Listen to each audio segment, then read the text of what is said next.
वरद आणि माझे लग्न होऊन 5 वर्षे झाली होती, पण आम्हाला आतापर्यंत मुले झाली नाहीत. वरद माझ्यावर विश्वास ठेवत होता. मी वांझ होते, पण मी त्याला खोटे बोलले की लेडी डॉक्टरने सांगितले होते की आम्हाला लवकरच मूल होईल, आणि वरदनेही माझ्यावर विश्वास ठेवला. पण मी खोटे बोलून कंटाळले होते. मला वाटले की मी माझ्या पतीला संपूर्ण सत्य सांगावे. आता मला त्याला आणखी फसवायचे नव्हते. खरे सांगण्यापूर्वी मी एकदा माझ्या आईला फोन केला आणि विचारले की आता मी काय करावे. आई म्हणाली, तू असे कर, म्हणजे तू तुझ्या पतीचे दुसरे लग्न कर. तुझा पती तुझा आभारी राहील आणि तुला सोडून जाण्याचा कधीही विचार करणार नाही. हे ऐकून मला खूप राग आला आणि दुःखही झाले. मला वाटले की माझी आई माझ्यावर राग काढत आहे, कारण मी तिची खूप बदनामी केली होती. मी रागाने म्हणाले, आई, मला तुझ्याकडून हे अजिबात अपेक्षित नव्हते. हे बोलून मी रागाने फोन बंद केला. संध्याकाळी वरद घरी परतला. तेव्हा त्याने माझ्याकडे पाहिले आणि विचारले, काय झालंय रुपाली, तू खोलीत इतका अंधार का ठेवला आहेस? मी म्हणाले, माझ्या नशिबात अंधार लिहिलाय, त्या अंधाराचे मी काय करू? तेव्हा वरद म्हणाला, तू वेडी झाली का? तू असे का बोलत आहेस? मी तुझा नवरा आहे. मी तुझ्यासोबत उपस्थित आहे. देवाने दिलेले आमच्याकडे सर्व काही आहे. मग तुला काय झाले आहे? मी त्याला पुन्हा सर्व काही सांगितले की मी वांझ आहे आणि मी कधीही आई होऊ शकत नाही. आज मी डॉक्टरकडे तपासणीसाठी गेले होते. तो म्हणाला की तुला आता आयुष्यभर मूल होणार नाही. माझे बोलणे ऐकून वरदच्या चेहऱ्यावर क्षणभर उजळून निघाले. दुःख आले होते, पण लगेच त्याने माझा हात धरला आणि म्हणाला, काही हरकत नाही रुपाली, तू माझ्यासाठी पुरेशी आहे. मला तुझ्याशिवाय काहीही नको. वरदने मला सांत्वन दिल्यानंतर मी माझा मूड शांत केला. पण एके दिवशी माझ्या सासूबाईंनी हे सांगितले. एके दिवशी आमची शेजारीण आमच्या घरी आली आणि माझ्या सासूबाईंनी तिला एक चांगली मुलगी शोधण्यास सांगितले. त्या म्हटल्या की मला माझ्या मुलाचे दुसरे लग्न करायचे आहे. ती म्हणाली, तुझ्या पहिले सुनेला काय झाले की तुला तुझ्या मुलाचे दुसरे लग्न करायचे आहे? मग माझ्या सासूबाई म्हणाल्या, ती बिचारी वांझ आहे. आता आपल्याला आपला वंश वाढवावा लागेल, म्हणून मला माझ्या मुलाचे दुसरे लग्न करावे लागेल. हे सर्व ऐकून वरद घरी परतल्यावर मी थरथर कापू लागले. मी रडले आणि त्याला संपूर्ण कहाणी सांगितली.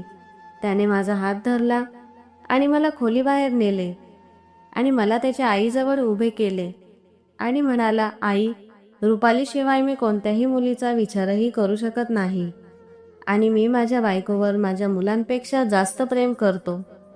म्हणूनच आज नंतर माझ्या दुसऱ्या लग्नाचा चर्चाही करू नको. माझ्या सासूबाईंनी रागाने मान हलवली आणि म्हणाल्या, मी असा पुरुष कधीच पाहिला नाही जो त्याच्या वांझ पत्नीवर इतके प्रेम करतो. वरदचे बोलणे ऐकून तर माझी हिंमतच वाढली.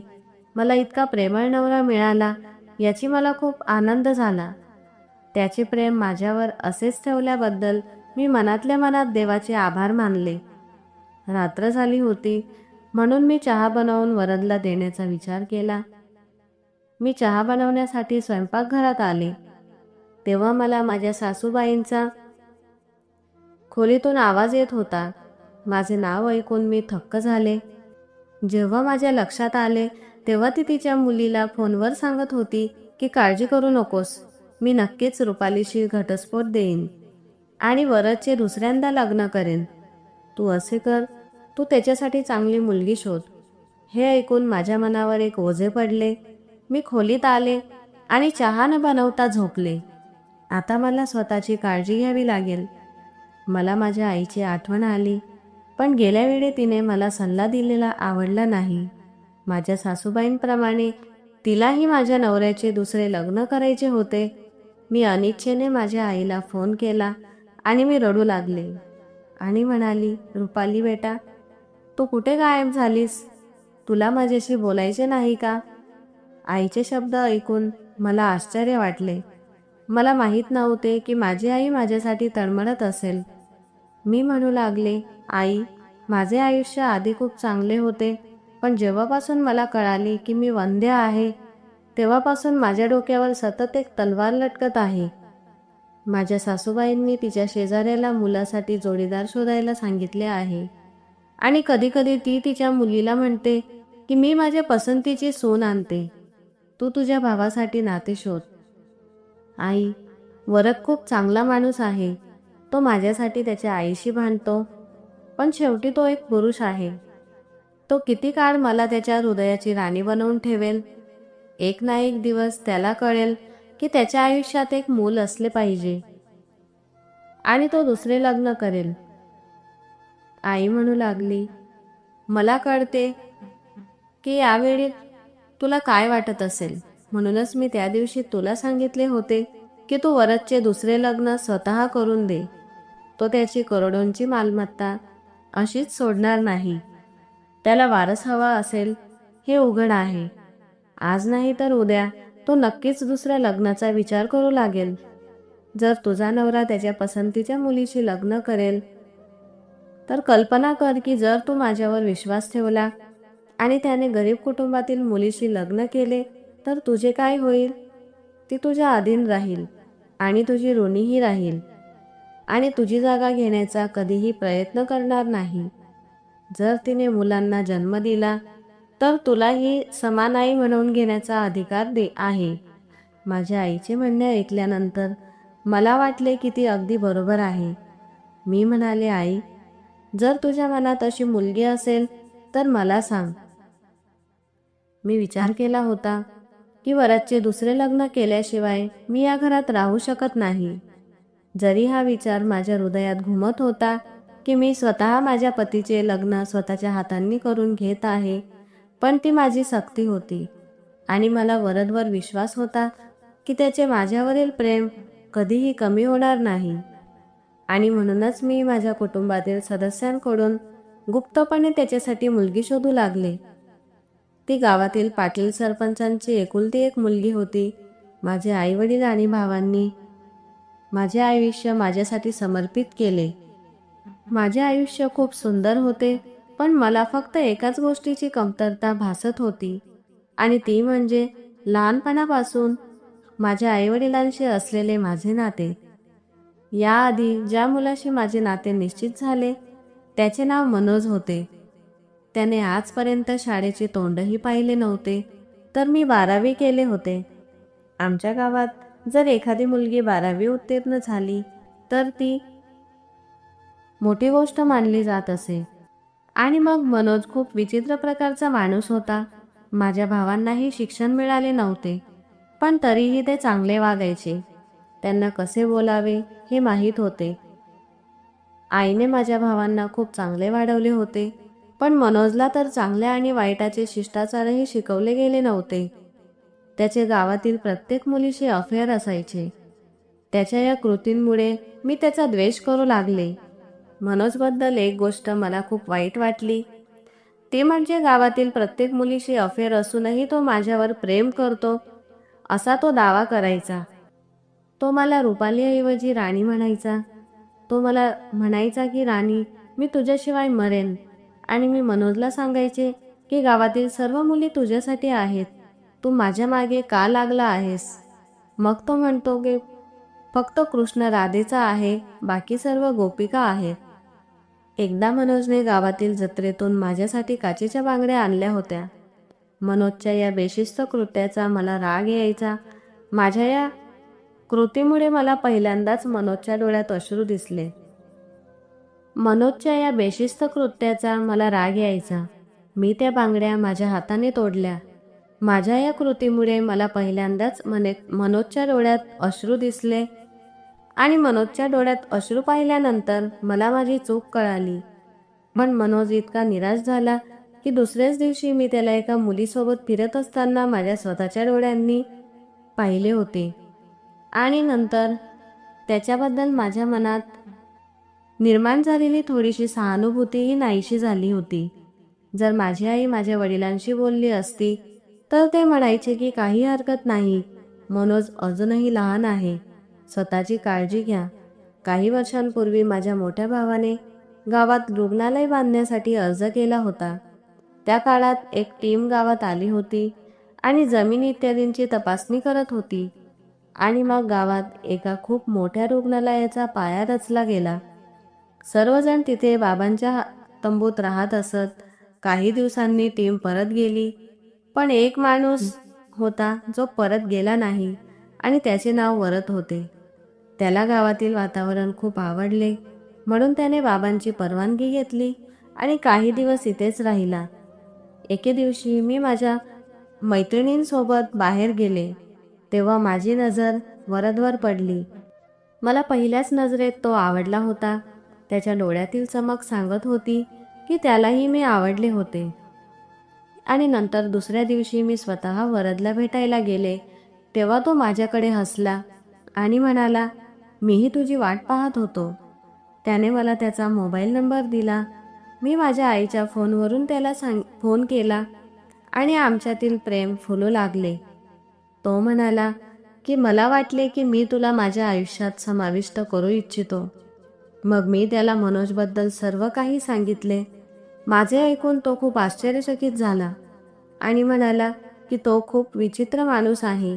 मी त्याच्यासोबत 2 मिनिटे उभा राहून त्याच्याशी बोललो. मी त्याला सांगितले की त्याने माझ्या घरी यावे, कदाचित माझ्या पालकांना माझ्यावर दया येईल. तेव्हा वरद सहमत झाला आणि शहरात परत गेला. आणि मग एका आठवड्यानंतर तो त्याच्या बहिणीला आणि आईला घेऊन परतला. त्याने माझ्या नात्याबद्दल विचारले, पण माझे वडील नकार देत होते आणि मी खूप अस्वस्थ होत असे. मी सतत रडत असे. माझी वहिनी आणि माझी आई मला सांत्वन देण्याचा प्रयत्न करत असत. एके दिवशी मी माझ्या वडिलांशी बोलण्याचा प्रयत्न केला. मी त्यांना सांगितले की मी मनोजशी लग्न करू शकत नाही. पप्पांनी माझ्या डोक्यावर हात ठेवला आणि ते म्हणाले, बेटा, मी मनोजच्या आईला वचन दिले आहे आणि आता ती या जगात नाही. मी मनोजच्या आईला दिलेले वचन असे मोडू शकत नाही. वडिलांचे शब्द ऐकून मला खूप वाईट वाटले. माझ्या डोळ्यात अश्रू आले. पप्पा म्हणाले, काही हरकत नाही, तो कालांतराने बरा होईल. जर एखादी स्त्री चांगली आणि निष्ठावान असेल तर ती सर्वात वाईट मुलालाही बरे करू शकते. पप्पा हे म्हणत बाहेर गेले. मी त्या क्षणी वरदला फोन केला होता. माझा मूड खराब होता. मी रडत होते आणि तो म्हणाला, काळजी करू नकोस, मी तुला असा त्रास होऊ देणार नाही. मी तुला घ्यायला येतोय. आणि मग मीही त्याच्यासोबत शहरात पळून गेले. मला माहिती होतं की माझ्या वडिलांची बदनामी होईल, पण मी असहाय्य होते. मला वरदला गमवायचे नव्हते.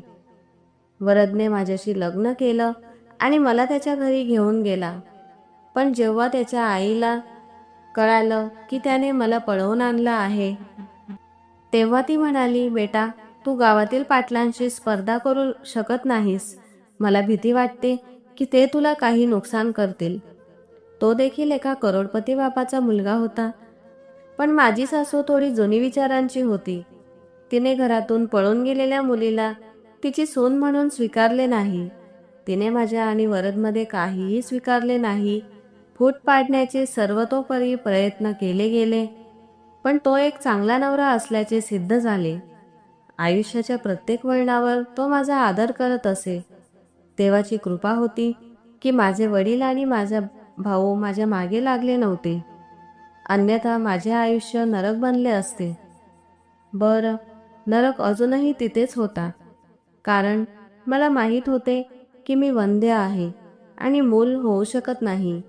मी विचार करत होते की माझ्यासोबत हे सर्व घडत आहे ते माझ्या पालकांच्या वाईट आशीर्वादाचे परिणाम तर नाही. मी वरदचे दुसरे लग्न करण्याचा निर्णय घेतला होता. माझ्या स्वतःच्या हट्टीपणामुळे मला माझे आयुष्य उद्ध्वस्त होऊ द्यायचे नव्हते. म्हणूनच मी काही पैशांच्या बदल्यात माझ्यासोबत शेजारच्या एका महिलेला गुपचूप आणले. मी तिला सांगितले की तू मला एखाद्या असहाय्य गरीब मुलीचे स्थळ शोधून दे आणि कोणालाही हे कळू नये. त्या महिलेने मला खूप गुप्तपणे तिच्या घरी बोलावले. तिने माझ्यासमोर एका मुलीचा फोटो ठेवला होता. तिचे सौंदर्य पाहून मला धक्काच बसला. नात्यातील महिला म्हणू लागली की ही मुलगी अनाथ आहे आणि तिच्या काकांसोबत राहते. तिच्या काकूला वाटते की तिने लवकरात लवकर तिच्या घरी जावे. फोटो पाहून मी म्हणाली, मी माझ्या नवऱ्याचे लग्न या मुलीशी कधीच करणार नाही. तिचे सौंदर्य बघ, माझा नवरा तिच्या प्रेमात वेडा होईल. ती बाई म्हणाली, बेटा, हे नातं खूप चांगलं आहे, ते जाऊ देऊ नकोस. ती खूप साधी आहे, ती एक साधी मुलगी आहे आणि तुझ्या ती अधीन राहील. मी मान्य करायला तयार नव्हते, पण मी माया नावाच्या त्या मुलीसोबतचे नाते स्वीकारले. जेव्हा मी फोटो घेऊन घरी पोहोचले तेव्हा मला एक विचित्र दृश्य दिसलं. माझा नवरा सोफ्यावर बसला होता, तर माझी सासू आणि नणंद त्याच्या समोर बसले होते. माझी नणंद म्हणाली, भाऊ, तुला तुझं आयुष्य एका वांज मुलीसोबत का घालवायचं आहे? मी आणि आई तुझ्यासाठी चांगली मुलगी शोधली आहे, तुम्ही तिच्याशी लग्न करा. यावर वरद म्हणाला, तुम्ही दोघेही आता पुरे झाले. माझ्या मर्जीने लग्न करून मी इतका मोठा गुन्हा केलेला नाही की तुम्ही मला सतत अपमानित करत राहतात. मी तुम्हाला सांगितले आहे की मी रुपालीशिवाय कोणालाही स्वीकारणार नाही. ती माझी पत्नी आहे आणि माझ्या मरेपर्यंत माझी पत्नी राहील. सासू आणि नणांचे शब्द माझ्या हृदयाला भिडले होते, परंतु वरदचे शब्द ऐकून मला खूप धीर आला होता. मी त्याला काहीही न बोलता खोलीत गेले. काही वेळाने दीपक माझ्या मागे आला आणि तो म्हणू लागला, तू आई आणि बहिणीचे शब्द मनावर घेऊ नकोस. मी म्हणाले, तू दुसरे लग्न करावे. तो माझ्या बोलण्यावर आश्चर्यचकित झाला. तो म्हणाला, मी हे अजिबात करू शकत नाही. मी म्हणाले, मी तुम्हाला दुसरे लग्न करण्याची परवानगी देते, पण तू माझी निवड आहेस. मी फक्त माझ्या पसंतीच्या मुलीशी तुझे लग्न करेन, तुझ्या आईच्या पसंतीच्या मुलीशी नाही. वरद म्हणाला, मी तुझ्याशिवाय इतर कोणालाही स्वीकारू शकत नाही. ती तुझ्या मर्जीची असो किंवा आईची मर्जी, काही फरक पडत नाही. मी म्हणाले, मला मूल हवे आहे. जर तू लग्न केलेस तर आपल्या घरीही मुले होतील. माझ्या प्रेमाच्या आकांक्षेला समाधान मिळेल. त्याने नकार दिला आणि मी तिथे रडत बसले असताना तो खोलीतून बाहेर पडला. खरे तर मला मुले होण्याची इच्छा नव्हती. मी हे सर्व काही फक्त माझा पती गमावण्याच्या भीतीने करत होती. माझ्या आणि वरदमध्ये काही दिवसापासून नाराजी होती, पण मी रडत त्याला दुसऱ्या लग्नासाठी तयार केले. पण मी आनंदी नव्हते. मी मायाला माझी मैत्रीण बनवले होते आणि ज्या दिवशी ती माझ्या घरी माझी सवत म्हणून आली, माझ्या सासूबाईंनी खूप गोंधळ घातला. तिचे वरदशी मोठे भांडण झाले की त्याने तिच्या इच्छेनुसार दुसरे लग्न करावे. माझा श्वास अशा प्रकारे जडत असल्याचे पाहून मला दिलासा मिळाला असता, पण मी संपूर्ण रात्र विचारात घालवली होती. मी संपूर्ण रात्र रडत होते. हा विचार माझ्या आत्म्याला छेद देण्यासाठी पुरेसा होता की ज्या व्यक्तीच्या नजरा फक्त माझ्यासाठी होत्या, पूर्वी प्रेम असायचे, आज तो दुसऱ्या कोणाकडे तरी हसत असेल. आज ज्याच्या मिठीत दुसरा कोणीतरी झोपलेला असेल. मला क्षणभरही शांती मिळत नव्हती. सकाळ झाली तेव्हा मी पटकन माझ्या खोलीतून बाहेर पडले, कारण मला वरदला भेटायचे होते. पण तो 12 वाजल्यानंतरही खोलीतून बाहेर आला नव्हता. मी मायाला विचारले तेव्हा तिने सांगितले की तो झोपला आहे. मी तिच्याकडे पाहत म्हणाले, तू त्याला उठवले नाहीस? मग माया रडू लागली आणि म्हणाली, त्याने मला सांगितले की त्याने हे लग्न फक्त तुझ्या हट्टीपणामुळे केले आहे आणि आता मी कोणत्याही प्रकारे त्याच्यावर माझा हक्क सांगणार नाही. म्हणून तो मला घटस्फोट देईल आणि घराबाहेर काढेल. मी त्याला उठवण्याची हिंमत करू शकत नाही. जर त्याने मला त्याच्या घरातून हाकलून लावले तर मी कुठे जाईन? मी पुन्हा माझ्या काकाच्या घरी जाण्याचा विचारही करू शकत नाही.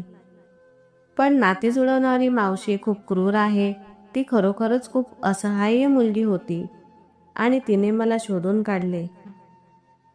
मला वाटलं की वरद माझ्यावर रागवेल आणि त्याचा मूड चांगला झाल्यावर स्वतःहून खोलीतून बाहेर पडेल. पण हा माझा गैरसमज होता.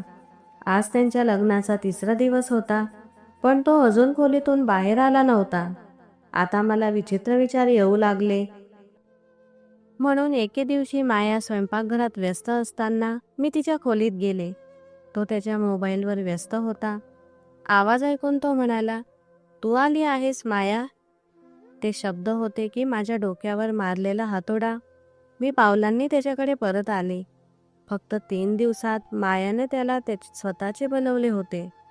माझ्या डोळ्यातून अश्रू वाहू लागले. माझे हृदय खूप वेदनांनी भरले होते.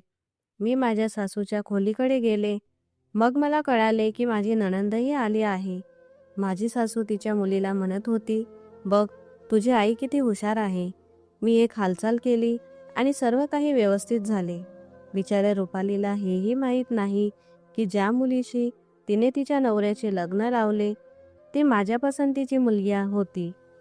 आणि मग वरदही पहिल्या नजरेत तिच्या प्रेमात पडला होता. हे सर्व या लोभीबाईमुळेच आहे.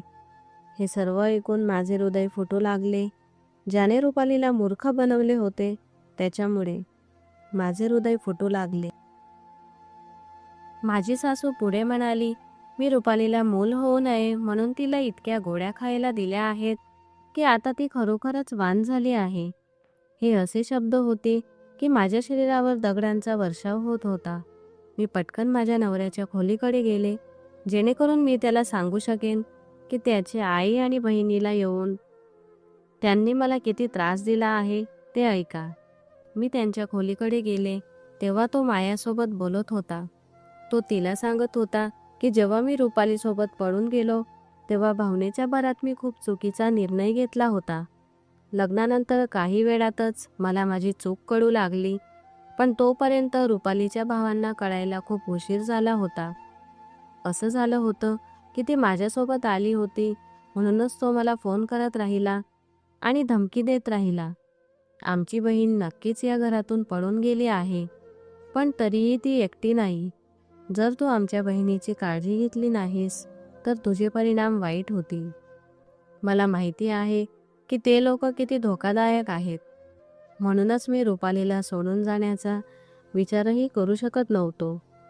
आता आईने परिसरातील एका महिलेसोबत माझ्या बायकोला वेडे बनवलं आणि तिने तिच्या हातूनच माझ्या लाडक्या मायाशी लग्न केले. आता तू आयुष्यभर माझ्यासोबत राहशील. अरे, मी काय ऐकत होते? तोच वरद होता ज्याच्यामुळे मी स्वतःला पणाला लावले होते. मी शांतपणे त्याच्या खोलीत गेले.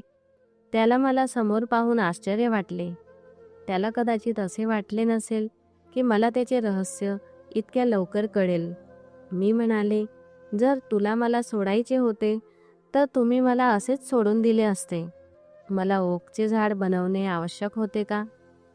एखाद्या व्यक्तीकडून देवाची देणगी, त्याचे रक्त हिसकावून घेणे आवश्यक होते का? तुम्ही सर्वांनी मिळून मला जिवंत मारले आहे." असे म्हणत मी त्याच्या खोलीतून बाहेर पडले. तो माझ्या मागे आला. खोलीचा दरवाजा ठोठावत राहिला, पण मी दार उघडले नाही. मग त्याच रात्री मी त्याचे घर आणि त्याचे जीवन सोडले. मी कायमचे बाहेर आले होते. आता मी अनाथाश्रमात राहते. मी अजूनही त्याला घटस्फोट दिलेला नाही, कारण आता मला कोणत्याही पुरुषावर विश्वास नव्हता. मग घटस्फोट घेण्याचा काय उपयोग? मी माझ्या आईशी फोनवर बोलले. ती मला भेटायलाही येते. तिला मला घरी घेऊन जायचे आहे, पण माझ्या भावांना आणि वडिलांना तोंड देण्याची हिंमत माझ्यात नाही. एके दिवशी मी माझ्या नशिबाला पाहून रडत बसले होते, तेव्हा बाहेर बसलेला गार्ड माझ्याकडे आला. त्याच्या हातात एक लिफाफा होता आणि तो मला देताना तो म्हणाला, "मॅडम, एका माणसाने तुमच्यासाठी हा लिफाफा दिला आहे." मी तो लिफाफा पाहताच मला वरदची आठवण आली आणि या विचाराने माझ्या मनात प्रचंड द्वेष निर्माण झाला. मला त्याचे नावच आवडत नाही आणि स्वतःवरच मी हसायचे की मी एकेकाळी त्याच्यावर मनापासून प्रेम करत होते. मला तो लिफाफा उचलून आताच बाहेर फेकून द्यायचा होता आणि मी माझा हा विचार पूर्ण करण्यासाठी पुढे गेले. पण मग मी विचार केला की वरद माझ्यावर इतका दयाळू कधीपासून असू शकतो की तो मला भेटवस्तू पाठवेल. तो त्याच्या नजरेत हरवला आहे आणि त्याने आणि त्याच्या आईने माझ्याशी जे केले त्यानंतर मी त्याच्याकडून काहीही अपेक्षा करू शकत नाही. काही विचार केल्यानंतर मी त्या गार्डकडून तो लिफाफा घेतला आणि खोलीत बसून मी तो लिफाफा उघडला. तेव्हा माझा श्वास रोखला गेला, कारण त्यात मनोजने दिलेल्या मला त्याच रंगीत काचेच्या बांगड्या होत्या. त्या बांगड्या पाहताच माझ्या डोळ्यांसमोर मनोजचा चेहरा चमकला. मनोजने मला या बांगड्या पाठवल्या आहेत की नाही? मी लगेच दाराकडे धाव घेतली आणि गार्डला विचारले की तुम्हाला या बांगड्या कोणी दिल्या? मग त्याने सांगितले की मला दिलेल्या बांगड्यांना खूप काळ लोटला आहे, पण त्याच वेळी त्या माणसाने म्हटले होते की जर रुपाली मॅडमने या बांगड्या तोडल्या तर तुम्ही या काचेच्या बांगड्यांचे तुकडे सुरक्षित ठेवा आणि मला या तुटलेल्या काचेच्या बांगड्या द्या. अचानक माझे प्रेम फडफडले. माझ्या डोळ्यातून अश्रू वाहत होते.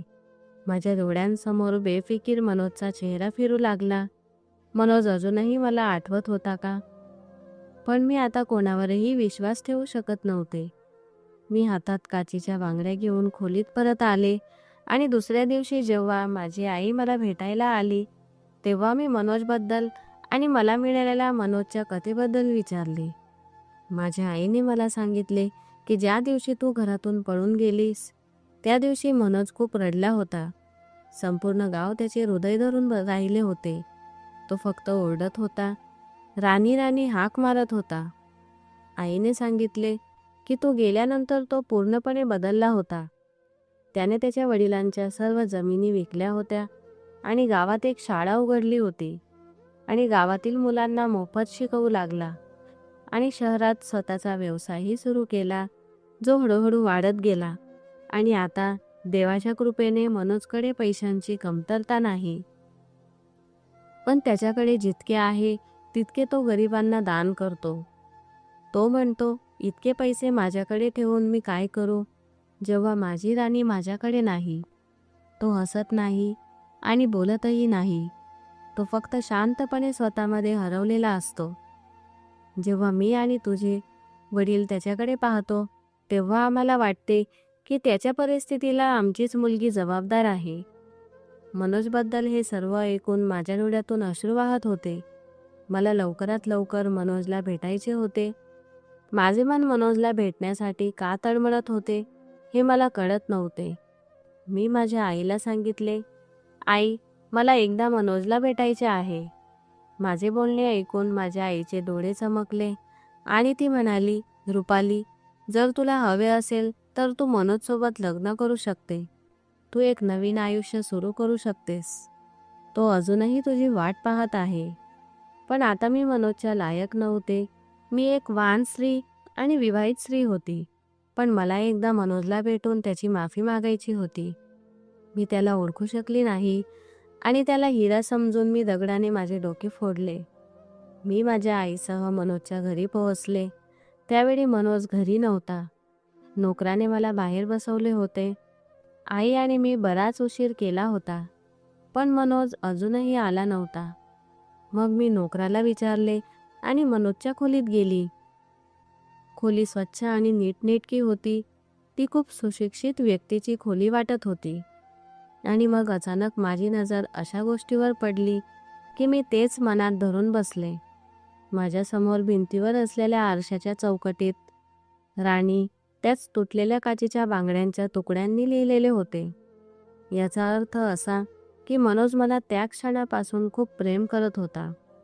मनोजने मला पहिल्यांदा बांगड्या भेट दिल्या तेव्हा मी प्रेम ओळखू शकले नाही आणि मी त्या माझ्या पायांनी चिरडून तोडल्या.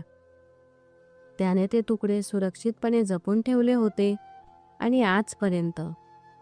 माझ्या डोळ्यातून अश्रू वाहत होते आणि मला कळालेच नाही की मनोज माझ्या मागे येऊन उभा आहे. आणि जेव्हा त्याने राणी हाक मारली तेव्हा मी अचानक मागे वळले. मनोजसारखा तो आळशी लोफर मुलगा कुठेतरी हरवला होता. माझ्यासमोर एक गृहस्थ उभा होता, ज्याच्याकडे पाहून मी म्हणू शकत नव्हते की तो अशिक्षित आहे. मी अचानक रडत मनोजला मिठी मारली. मी सर्व शिष्टाचार मोडला होता. मी विसरले होते की मी विवाहित आहे आणि माझा मनोजशी कोणताही संबंध नाही. मनोज बराच वेळ असाच उभा होता आणि माझ्या तोंडातून फक्त हेच शब्द बाहेर पडत होते, मनोज, मला माफ कर. मी तुला दुखावले. कदाचित म्हणूनच देवाने मला इतकी मोठी शिक्षा दिली असेल. बऱ्याच वेळानंतर मनोजने माझ्या डोक्यावर हात ठेवला आणि म्हणाला, राणी, मी तुला कधीच दोष दिला नाही. मी तुझा होतो ही माझी चूक होती. माझ्या अपेक्षा पूर्ण झाल्या नाहीत. काही वेळाने मनोज म्हणाला, राणी, माझ्या हृदयाचे दरवाजे अजूनही तुझ्यासाठी उघडे आहेत. माझ्या हृदयात तुझ्याशिवाय दुसरी मुलगी नाही. तुला हवे असेल तर तू डोकावू शकतेस. क्षणभर मनोजच्या चेहऱ्यावर तोच दुष्टपणा दिसला जो 5 वर्षांपूर्वी मनोज बेफिकीर असताना त्याच्या चेहऱ्यावर असायचा. मी रडत म्हणाले, मनोज, आता मी तुझ्या प्रेमाच्या लायक नाही. मी वरदची पत्नी आहे आणि मी एक वंदे स्त्री आहे. जिच्यावर मनोज म्हणाला होता, तू माझ्यासाठी तीच राणी आहेस जिच्यावर मी वर्षानुवर्षे मनापासून प्रेम करत होतो आणि आजही मी तिला तितकेच प्रेम करतो. तू विवाहित आणि वंदे असण्याने मला काही फरक पडत नाही.